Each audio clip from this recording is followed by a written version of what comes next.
Welcome everyone to today's episode of Healthy Living, Happy Midlife. I'm Denise Stegall, the menopause mentor and your host for today. And I am really excited to have a conversation with my friend Judith Ritchey, who is here with us. Let me tell you a little bit about Judith, and then I will ask her tons of questions and introduce her to you because Judith is someone you really need to know and need to follow. So Judith Ritchey, the lovely lady. She is a transformational healer, teacher, and guide for women who are ready to step out of survival mode and into a life of clarity, peace, and purpose. Drawing on her expertise as a master certified HBLU practitioner, we will ask her about that, meditation leader, and energy leader, she weaves together neuroscience, spirituality, and practical tools to help women release long-held patterns, regulate their nervous systems, and reconnect with their deepest desires. Judith, welcome. Thank you. I'm so excited to be here with you today. It's going to be a juicy conversation. Me too. So this is what you do, but you are so much more. And I do have to ask, what exactly is a master certified HBLU practitioner? Well, we're kind of like the best kept secret in the world. There's only 32 of us in the whole world. And HBLU is an amazing healing methodology. It's called Healing from the Body Level Up. And it was originated by a PhD biochemical researcher named Dr. Judith Swack, who was doing cancer research. And she found out about the work that Donna Eden and her husband David Feinstein were doing using energy to heal people. And she went and researched with them. And kind of the way I describe it and the way Judith describes it is kind of like God opened up her brain and just dropped all this information in for her. And so she created HBLU. She's collaborated with many other masters. We do NLP in our work. We do spiritual clearing and healing in the work. We incorporate Enneagram work in our process and just basic energy hygiene. All of this is rooted in neuroscience also. So it's a fascinating methodology that I'm a master certified practitioner in, 6 levels plus postgraduate. And then I use that as my primary foundation for the work that I do with my clients. It's nothing short of miraculous. It really isn't. Well, it's incredible that it includes all of the things that we've heard before, right? NLP and all the different pieces. And what I've always recognized in my work is that it's a good piece, but there's always something missing, right? So it looks to me that the HBLU is basically fits everything into a container, and so nothing's missing anymore. You know, that's a great way to describe it. And one of the big buzzwords in personal development right now is somatic work. Well, somatic work is simply just feeling into your body where that energy resides. And we do that in HBLU. And then we do breath work. Well, you know what? We do breath work in HBLU too. And then there's tapping. Well, guess what? Tapping is one of our interventions that we use to clear energy. So HBLU is that all-encompassing container. And it's fascinating because people say, well, what about therapy? And what about this? And what about that? I'm like, you know, those people are actually my clients. They come to me to work with me. And that's been fun to watch too. That's interesting. So the trained therapist comes to you and works through the HBLU processes so they can go back and help their patients, clients. And clear up the stuff in their own life. Ooh, interesting. Yeah, it's really fascinating. That is fascinating. I've known you for quite a while, and this piece is new. I didn't understand this bit about what you do. So let's talk a little bit about what it is you do and how this can help women in midlife. Midlife, pivotal time, lots of ups and downs, right? Why is this a time that women need to come to clarity and to a transformation, if you will, transforming from the person they were before midlife and going through perimenopause to this life after. Because we know the day after your menopausal day, you're postmenopausal, Right. right? So this is a long period of time we have in our life, and this is a pivotal moment for this transformation. So unpack that for me. It's going to be a long answer, okay? Yes, that was a long question. Um, I'm going to ask you a question first, and then I'm going to answer. Have you read Women Who Run with the Wolves? I have not. Okay, so to you and to every one of your listeners, it's about a 700-page tome. It's called Women Who Run with the Wolves.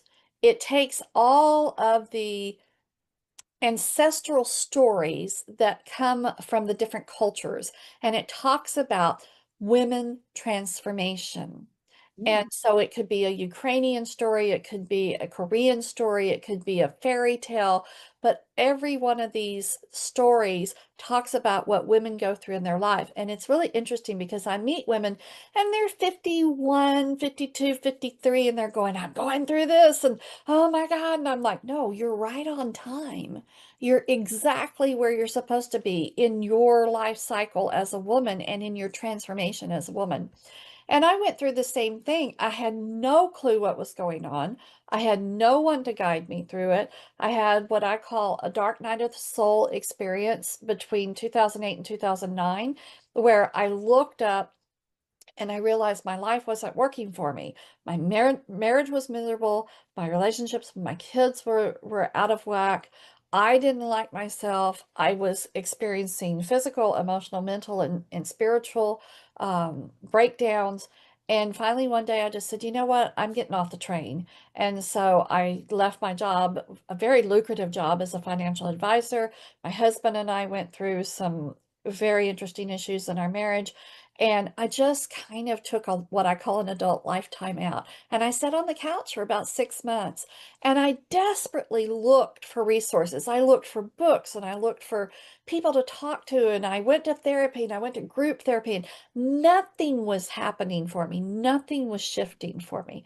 So I just got still and I got quiet and I did a lot of praying and a lot of crying.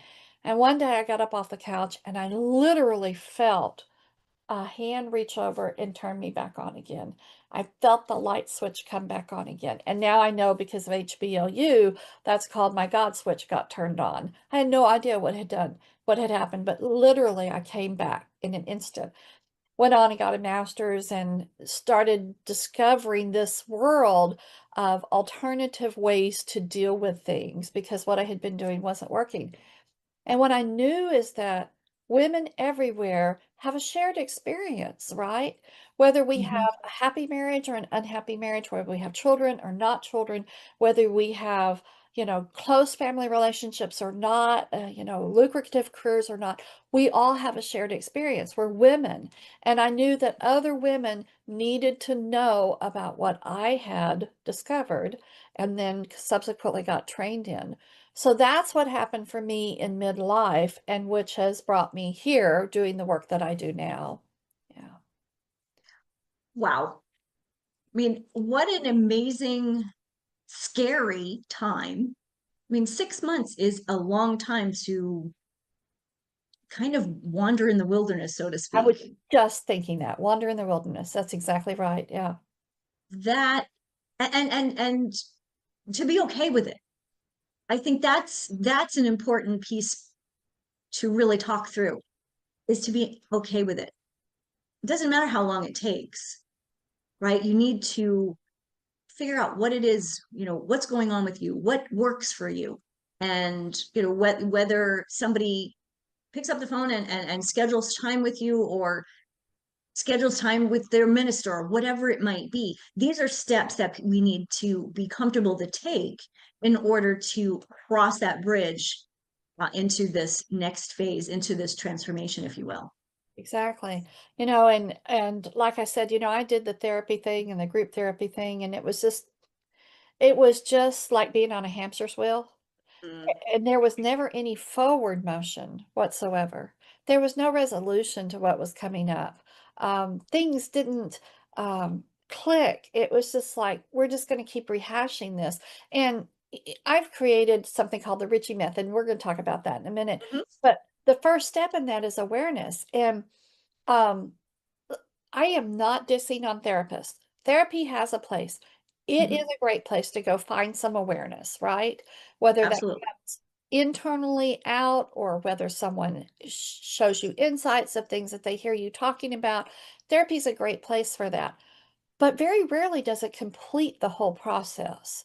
You know, the other thing that I want to back up and say that I didn't mention to you is that when I was in my mid 40s, I had an endometrial ablation because I had horrible, horrible, terrible cycles.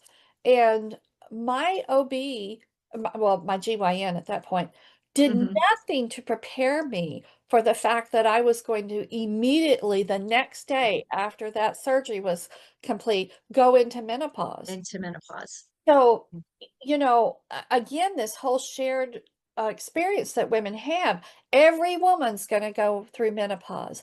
Every woman is going to experience the physiological, the biological, and the psychological, Mhm. plus spiritual and mental and emotional Emotional. Mhm. changes that come with going through menopause.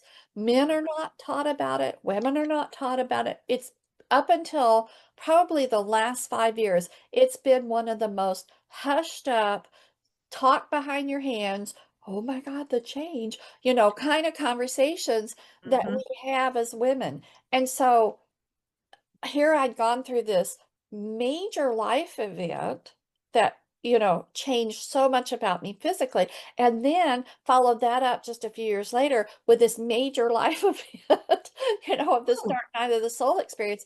Yeah, I was in quite a place, around 50, 51, 52. Yeah, right. And menopause in itself is hard enough when you're kind of expecting it to come at some point. You get the symptoms start to show up, but at in your 40s, sometimes the symptoms are minor, you don't notice them, but once you have something major, like the endometrial ablation, yeah, all of a sudden, bingo, next day, hello, you're menopausal. Like exactly. you've bypassed like 10 years of experience, slowly experiencing it and knowing it's coming, to bam, hello, it's here.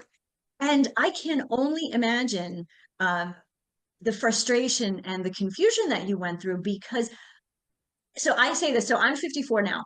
i'm I've had 17 years of menopause experience because I started experiencing menopause at 37. um Basically was told initially, oh, at your age it's just a phase, you'll be fine. But I knew I wasn't fine, but I also didn't know what was going on. So Right. for all of these years, like, I've been learning and reading and researching, and I have heard so many women tell me similar stories. I had to have a hysterectomy. Nobody told me what was going to happen. Like, how does a gynecologist not have that conversation with a woman, whether she's a woman or a man? They know this happens. It's not surprise. But I don't think that our medical world has caught up with the needs of women yet It's because true. the woman's body has only been studied in Western medicine for the last 60 Yeah, years. And I true. was explaining this to my husband the other day. I said, "Are you aware that every machine, every test, everything is based on the male body, which is a completely different uh, set of hormones and muscles and physiology and biology from women's bodies. And so Mhm. we don't know how women react differently to these things. So a man, and God bless them, a man OB or GYN is not going to have the same appreciation that a It's woman true. is going to have. And then, yeah, I know your backstory with what you went through, even classically trained Western medicine physicians are not going to have that same appreciation that those of us who lean into more the natural and holistic and functional medicine world do. Yeah, Right. They're just not trained. I mean, it's not to blame. They just aren't trained. that's correct. And They're it not. is nice that in the last handful of years, some of the female OBGYNs that were kind of placating their patients for quite some time have now hit menopause, and they're going, oh, shoot, this is different. And so there is more talk about it. But like I said, the change, menopause is all of those things. It's the mental, the physical, the physiological, the emotional, spiritual, all of those things. But when we tend to talk about it, menopause and midlife, we think more of the symptoms and Right. the physical, what we are feeling physically, right? It, And not so much the other piece that right. is there that we haven't, that we're well, hopefully that we're addressing today. If you think about it at that point, 50, 51, 52, 55, somewhere in there, if you're a woman who has children, what's happening in your life at that point? Your kids have probably left home to go Mhm. to they've launched. They're either in university or they're working or they're trying to figure things out. Maybe they're backpacking around Europe, and so you have the loss of your identity there because now if you're not a mother, who are you? Because so many women forget wife and become just mother. And so then you're faced with this husband. And at the same time, you've got things going on that don't make you feel very sexy. So this is a major point where people find themselves divorced because husband wants hot to go, and you're not. And so they think that that's going to help. Husbands think, oh, well, I need, that's a whole thing going on there. So there's a lot of Absolutely. pitfalls that come at this time that we don't talk about. We Right. just flat do not talk about, he traded in his 50-year-old for 225s, that kind of a thing. And Mhm. I think we do a great disservice as a society, and especially as women, not addressing these issues with each other and helping each other understand what's going on. So I applaud you and what you're doing and the conversations that you're having around this. Now, here's the other thing that happens. When we hit this age, there's a wisdom that comes that we don't have at a younger age too, right? Mhm. And Absolutely. before our country became so mobile and so industrialized and now, tied to our cell phones, women used to get together and talk about this stuff. Women would support each other, and there was a way for that knowledge to be passed down. We have lost that with how we have crafted our society. So it's incumbent upon us to continue to have these conversations and encourage each other. And it's like I was talking to a 53-year-old yesterday, and she was telling me about, oh, well, this is happening, and I'm having hot flashes, and these things are happening, and I'm questioning this in my life, and I'm questioning that in my life. And I went, you're right on time. You're Mhm. actually right on time. This is exactly where you're supposed to be at this point in your life. So it's fascinating to see. It is something that you said that made me laugh, made me chuckle. You said, and if he wants all hot and heavy, and I'm like, well, I can do hot. I don't know if I can do heavy. I got the hot thing going on pretty well. Oh, that's funny. And every now and then we have to laugh about it, right? It's heavy, it's serious, all of the things, but it is part of life, and we do have to we have to grab hold of it and sometimes laugh, sometimes cry, but then pick ourselves up and say, okay, what are we going to do about this? Right? Yeah, Whether it's the hot flashes or the feeling of uh, loss of identity or whatever that piece that you're feeling, one, it's valid. I think it's really important for people to understand, ladies, it's valid. Whatever you're feeling, you're allowed to feel, right? Feel into it, right? And then ask for some support. That's what Judith and I are here for. right. And hopefully opening your mind to something that's maybe different, new, um, it can really be incredibly helpful. Our mind is, we think everything's physical, but so much is going on in our head and our mind. Yes, Um, with that, I do want to talk a little bit more about the mind and the nervous system, because a lot of what we're doing, most of your work involves nervous system, it does. right? And we always think, oh, nervous system, fight or flight, and that's it. But there's so much more. So I'd love for you to share your knowledge on the nervous system, neurotransmitters, all of those cool things that you are addressing when you're working with clients. I first was introduced to this when I was studying to become a meditation master. and the research that's been done around the profound effects that meditation has on the gray matter of our brains. And if you meditate for as little as 13 minutes a day, you can literally build new gray matter, new folds in your brain. And that gives you more neuroplasticity in your brain, which means that your brain is able to adapt and be nimble and to think and to be healthy longer.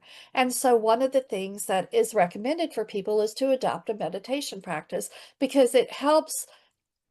I'm not going to say it's definitively does this, but what it does is it helps you, if you've got family members who have Alzheimer's, dementia, Parkinson's, those kinds of things, it can help in those areas because your brain stays healthier longer. Okay. So that was the first time I got cued into this. And then as I've developed my practice and continued to study and learn, I know that, you know, there's the spiritual side, so the woo-woo side of things, we talk about doing these things and people are like, let's do woo-woo. But what it really is it's all rooted in neuroscience, okay? So let me just give you an example. Mindfulness practices. I use meditation every day, and I'm going to come back to that one. I was in traffic in Houston. I was on a one-way road, and it's 4 lanes across, and I look up and there's a car barreling at us, coming at us the wrong way. I never freaked out. I never got alarmed. I just looked around me and I went, oh, there's a driveway right there. So if he continues to come through the intersection, I can just whip into that driveway real quick and avoid him. Fortunately, he turned and got off of the road the wrong way. And that is an example of how I have rewired neural pathways to not go into fight, flight, or freeze, but instead of that reactionary autonomic response, Mhm. I was able to stay in that parasympathetic response of being calm and judgmental and responsive to be able to handle a very tough situation that was presented to me within moments' notice. And that's where mindfulness, spirituality, and neuroscience marry. Okay. Mhm. The other thing that I want to talk about is the patterns that we have in our brain. And if we have time, I want to get into family dysfunction patterns. Mhm. But the patterns that we have in our brain, and if you've ever been on an old country road, and for those of you who live in the city, I just want you to imagine an open field, okay? And you see ruts in the field, right? Where the tractor or the truck has driven forever and ever. Think Right. about those ruts being in your brain. Those are literally called the default mode network. Okay, those ruts are Mhm. called the default mode network. This is where we go automatically when we are processing something. We reach for that. So if it's a negative family pattern, if it's a history of abuse, if it's trauma, whatever it is, whatever is coded into our default mode network is going to be what we pull out to use to handle the current situation. Is that making Mhm. sense to you? It does. Yeah, that Okay. does. Hmm. So that's why the work that I do is so important because we find those patterns that are in that default, and then we use the energy techniques to do a permanent energetic clearing of them. And in that process, we rewire the neural pathways with the resources and tools that you use afterwards. Interestingly, I have seen like a graphic, about that. The two, two brains, one with the default mode, and how like just like the pathways, it's the same pathway. But then once your mind is open and you're breaking those patterns, how all of a sudden, like those pathways may not completely be gone in this particular graphic, but there are all these new ones, That's right. right? There's new, new options that we had never thought about before because we were stuck in this default mode. Yes, and that's one of the things that neuro-linguistic programming talks about. NLP calls it pattern interrupts. Hmm. And so we identify those pattern interrupts, we enact those pattern interrupts, and then go on to completely clearing, releasing, and healing them, and then have the embodiment side of that too. Amazing. I'm listening. I'm like, wow. Like I'm always wowed by this. And obviously this is something that I'm sort of in the world, not as in depth as you, but I know what you're talking about. And we've talked about this before, and but I'm still just in awe because it's just not in the general knowledge yet. Right. And I'm so in awe because I'm included in the group who's in the know. And so, our goal is to get more people in the know. And That's the it, more right? people that are in the know, the better their lives will be, their family lives will be. Maybe we'll all be happier and healthier and not so stressed out all the time. Exactly. So you did say you wanted to mention the family dysfunction thing. So let's roll into that, if you will. I have been looking at who my client base has been for the last 10 years and what's the common threads. Because I have a really hard time explaining to people what I do when they talk to me. I was at a birthday party for an 85-year-old the other day, and I was sitting down with one of the guests, and she's like, "So what do you do?" And I'm like, "Yeah." And fortunately, she's a PhD psychologist, so she pretty much got it right, And she's like, "Oh, okay." Okay, that's good. So I've really been trying to nail, how to talk about what I do. And so I have developed a methodology called the Ritchey Method based on the fact that most of us, if not 100% of us, have family dysfunction patterns, right? And when I looked at my clients, I just went, what's the common thread through all of them? Oh, this one's dad used to hit her brother, and she would get in front of the brother so that he would hit her instead. Oh, this one's mother was a perfectionist, and they couldn't play on Saturday mornings because she came and got them out of bed so that they could wash the baseboards in the house. This one's father demanded that she be an outstanding athlete at soccer when that wasn't her love, but that was what he needed her to do. This one's carrying a mother wound. So whatever it is, I started looking at it, and the common thread was there's something in their childhood that has caused trauma that's still showing up in their lives. And it shows up so many different ways. It can show up in checking out, withdrawing, avoiding. You can become a people pleaser. You can Mhm. become an overachiever, a person who buys into the hustle culture, because all of those are ways of overcoming the patterns that you have, right? And here's the basic bottom line of all of this. Whatever pattern we have chosen or we have created in our life, it's because that pattern equals safety for us. Because we as humans are wired for survival. So we're going to do whatever it takes to keep us safe. So if we're people pleasers, we are people pleasing because we did that as a child and we were safe. We become avoiders or withdrawn because that kept us safe. We become overachievers because that was the time when we got attention and affection and love from that person. So I gotta that's stop you there real quick safety. Yeah. because there because that hit a nerve. That struck a nerve with me. When I was in school, mostly when I was in high school, not so much in junior high school, but my mom used to say to me all the time, "Oh, you're such an overachiever." And she was proud that I was an overachiever, but it was in a way it kind of came off negative. But if I wasn't an overachiever, and I really did, I mean, I was a straight A student, well, except for my one math class. I wasn't so good there. But for the most part, I was a straight A student, and I was top 10 in the class of 400 and something, and I was in the marching band, and I was in this, and I look at that, and even when I was in my 30s, before I met my husband, she would always say things that about me being an overachiever. And because I was an overachiever, I was really particular about the person that I would date or I would marry, almost to the point where I'm never going to find this guy. And so that was something that I really had to come to terms with. And to be quite honest, I don't really know how I did that, or maybe if I still haven't completely come to terms with it, right? But I always was the achiever. I had to succeed. And some days in my business, when things aren't going honky-dory, I do get a bit of the, oh, wait a minute. If I'm not successful at this, I'm putting this effort in. And mom will still occasionally say, so you make any money at that? I'm like, well, this piece of what I'm doing isn't about that. Right. So I absolutely can see, and I mean, I had a very happy childhood, not perfect. My dad could be a pain in the ass. Ooh, can I say that on TV? I guess I can. Yeah, yeah, yeah.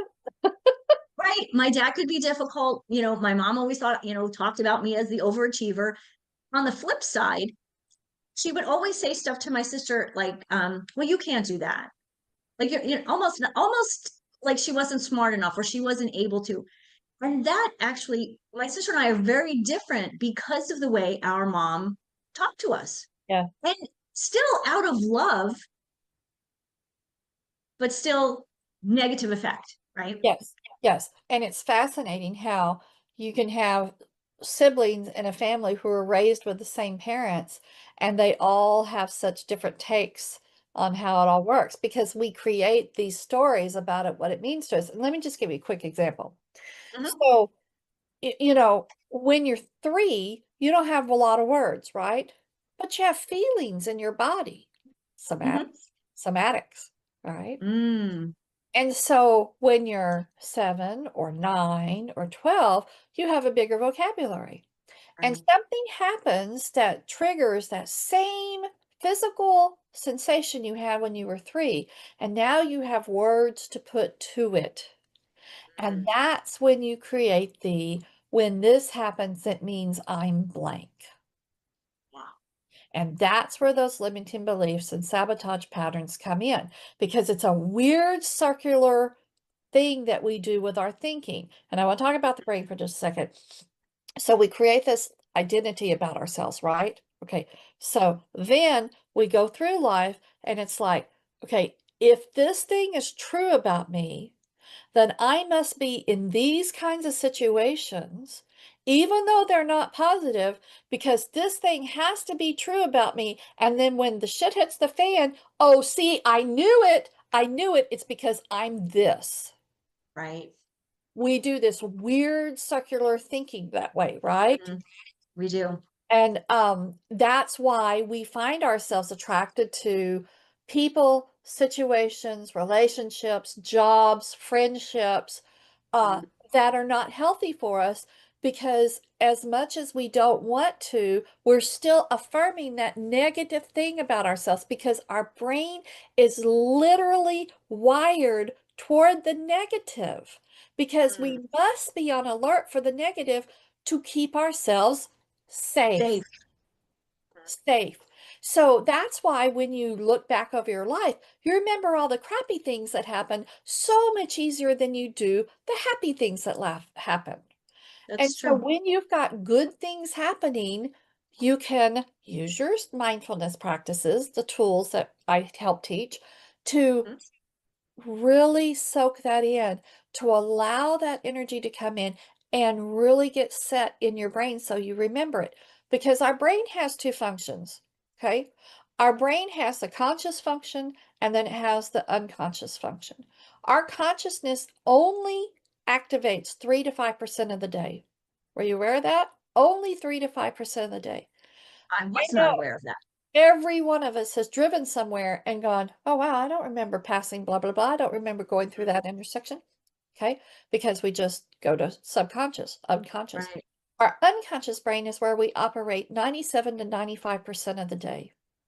We do things by rote, habitually. We're just going through the motions, right? Mhm, So, mm. what does our subconscious do for us?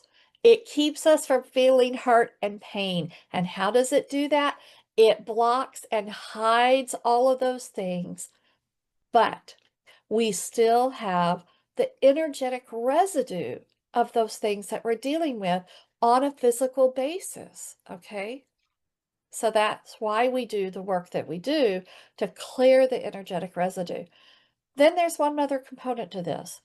Mhm, You can call it your soul, you can call it life force, other cultures call it chi or prana, whatever it is. You have an inner knowing and an inner wisdom inside of you that bypasses your brain, that holds all the answers for yourself. And this is what differentiates the work that I do from everybody else. So all of us who are trained in HBLU do this. We train our clients to use a particular technique called muscle testing to access the soul's deepest wisdom. And when you can do that, you unlock so much information to be able to do that healing for yourself that you're not going to get otherwise. Yeah.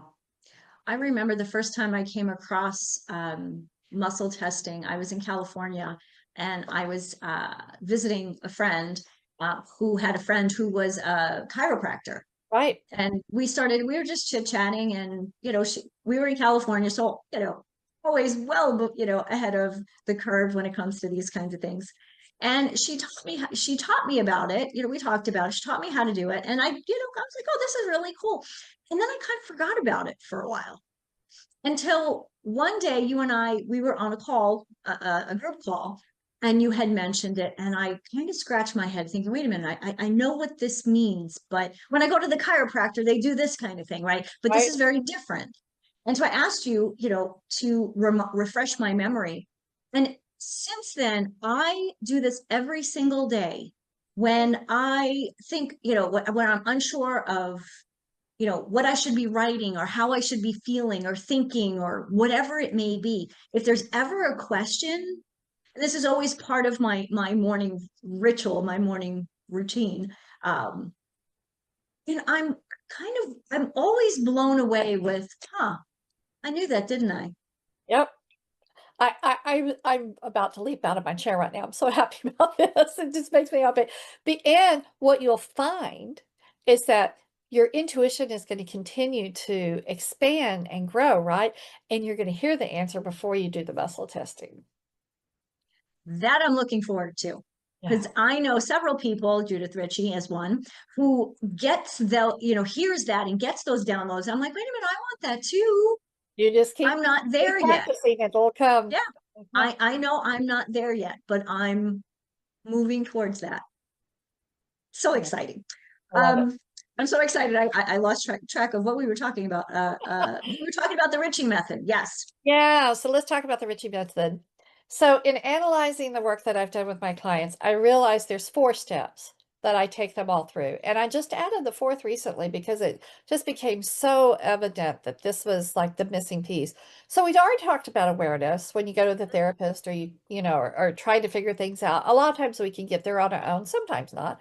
So awareness is the first step, right? And then we talk about breakthrough. Here's the bad thing about breakthrough. Some people Mm. stop there. They think that's enough. They get that aha moment, they get that insight, and they think, oh, that's it. That's all I need. I'm good to go. Okay. So they stop What at do you break. do with it? They don't do anything with it. They think that's the Oh, completion of the process. I Okay. see. And then what really we must do is interrupt survival mode and create new pathways of safety in our body and brain. And we do that through the transformation process. And so what the transformation process does is it releases that energetic residue that we've been carrying around that comes from the trauma, that comes from the limiting beliefs, that comes from the phobias or whatever it is we're dealing with. Okay. And then we literally rewire the brain so that, as I mentioned earlier, we stop Mhm. being in reactionary mode and we go into response mode. We take that beat, we take that pause, and we analyze what's happening in the moment and choose differently because we're rewiring those new neural pathways, right? Okay, so that happens. So then we go from survival and Mhm. self-protection. And now we're empowering ourselves and we're living authentically. But how do we stay there? How do we Mm. stay in that healed experience? That's through embodiment of the different tools and resources. So we integrate those into our lives. I use all kinds of different energy techniques in and out every single day to make sure that I've got healthy boundaries, to make sure that my relationships are healthy, to make sure that what I'm doing is flowing from alignment with my soul, and I'm not pushing or striving. And so that gives us wholeness, presence, and peace in our life. And that's where I bring it all together for my clients. And it's interesting because before we started recording, we were talking about this, like everything you do like is in this container, but you're so excited about it. And the energy, whenever you talk about the things that you're doing and how you're doing it, the energy just like explodes. It's amazing. And too often when I'm even just talking to colleagues, oh, the whole thing that they're doing, it's so hard and laborious, and I've been through that and realized that I don't like I don't like me like that. I don't like that Denise. I like the Denise that's excited about talking about menopause. But again, it took me time to get to this place, and it really was the awareness piece was important. And I've heard you speak, and so, other colleagues that we know, who speak in these terms. And in the last few years, it's just every time somebody says something, it's like another aha for me.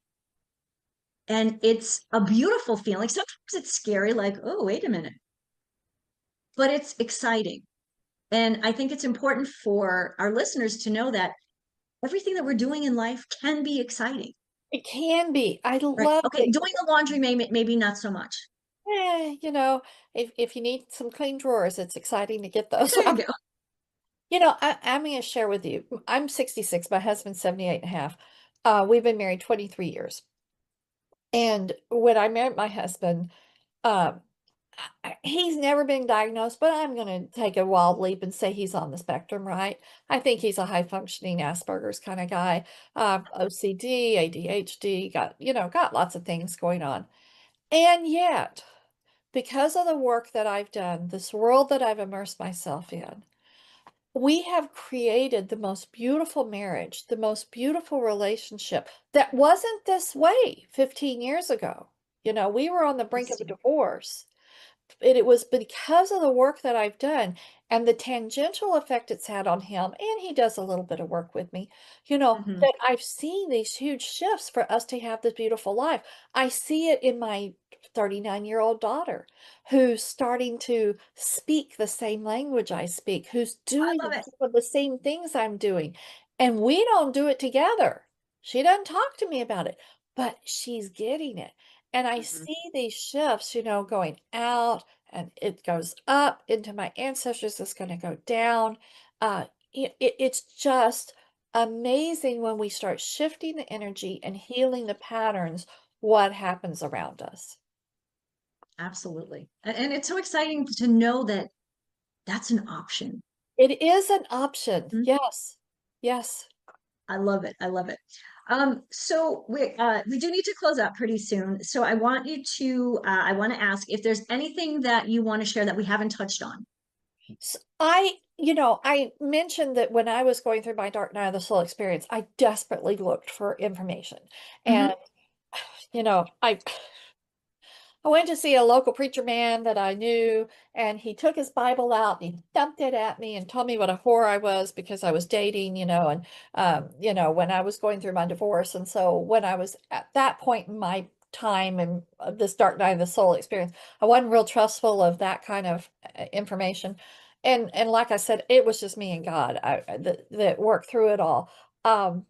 So because of that, I have created a, s- a container, a safe Mhm. space, a resource for women to come and in their own time at 2 o'clock in the morning or 2 o'clock in the afternoon, whenever it works for you, in less than 30 minutes away a week, get what they're looking for, get what they're desperately needing.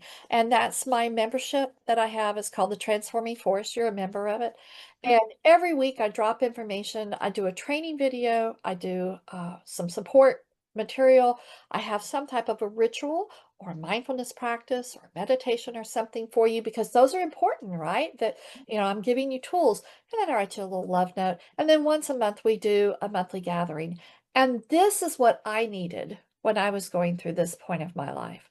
And so that is on my website, which is simply judithritchey.com. You can find information about the Transforming Force there. I do group experience work, and I've got a new group program that I'm going to be releasing here pretty quick. I'm not ready to talk about it yet. And then I also have one-on-one work that I do. And then if you're trendy, I just started a Substack channel this week, and so you can find me at the Ritchey Method on Substack, and I will be putting content there, weekly content, long form, and then I'll also be putting in little notes there. Also on YouTube, I know it's a lot, but just look for me, Judith Ritchey, A Force for Transformation. However you like to consume your information, I'm going to be there for you, is basically what it boils down to. And so I invite you to reach out and connect with me on one of those platforms so that we can have this conversation about how to heal the energetic residual effects. Think about Pigpen from Peanuts walking around with all of the dirt around him. All right, put that in a spiritual context and think about all the energetic spiritual residue we're carrying around from these dysfunctional family patterns that are affecting us and affecting us spiritually and in our neuro biology of our brain. And let's get that cleared up. I love it. And now I'm going to be thinking of Pigpen all day Every long time for you the rest talk of to the day. me, you're going to see. Yeah, I'm going to see Pigpen. That's cool. Judith, thank you so much. Truly, everyone, I will make sure that all of this in the show notes are all of this information so you can get in touch with Judith. And the membership is amazing. It's truly, it's something that I am looking at and I'm embodying and potentially emulating too. I hope you don't mind. I do not mind at all. At all. Judith, Thank thank you you so much. so much for This the is great. opportunity to come talk with your folks. And, the main thing is you don't have to do it alone. You got me and you got Denise, and, there's other people out here to support you. Take advantage of the resources that we are offering to you because we're all in this together. Absolutely, we are. Thank you, Judith. Thanks, everyone, for listening. We will see you next time. I'm here live Wednesdays, 12 p.m. Pacific time. Till then, I leave you with this: healthy living, happy midlife, everyone. Have a great week. Thank you for joining me for another episode of Healthy Living, Happy Midlife. My hope is that today's conversation left you inspired, encouraged, and ready to take the next step toward creating a vibrant, fulfilling life that you deserve. Remember, you don't have to settle for fatigue, brain fog, or frustration. Midlife is not the end of your story. It's the doorway to your next best chapter. And I'm here to help you walk through it with energy, with confidence, and with joy. So if you're ready to take this journey further, I invite you to schedule a free strategy call with me. The link is in the show notes. And together we'll design a plan that works for you at this time in your life, for your body. So be sure to subscribe, rate, and review your show, the show on your favorite podcast platform. Catch the video version on YouTube so you never miss another episode. Share it with a friend who needs to hear that midlife can truly be the most powerful season of her life.